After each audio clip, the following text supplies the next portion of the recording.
You know, when our son Christian was just a little boy, he went through a little period where he was having to have some tests in the hospital, and he looked like he was pretty sick. And I was so terrified as a mom. I didn't expect to be able to have a child.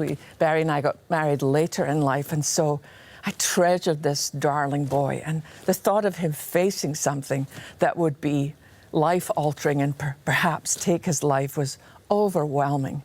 I don't think I've ever prayed as much in my life. But the thing that I stood on in the midst of my fear was the promises of God. Because God didn't promise me that I would always get the answer I wanted, but He did promise me that He would never leave me. Well, eventually we got through that and discovered that Christian was going to be absolutely fine.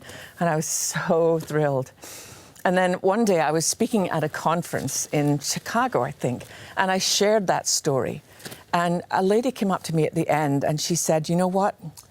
Our child went through a similar thing, but we got the other answer. And she must have seen the color kind of drain out of my face, because I thought, oh my gosh, I just rubbed salt in an open wound. And I think she saw my response and she said, no, Sheila, you don't understand. What I'm trying to tell you is whether you get the answer you long for or the answer you fear, God's grace is enough. See, so often we think what we want is answers. What I've discovered in my own life is what I want is the presence of God. Answers might give me information. The presence of God changes in everything, changes everything.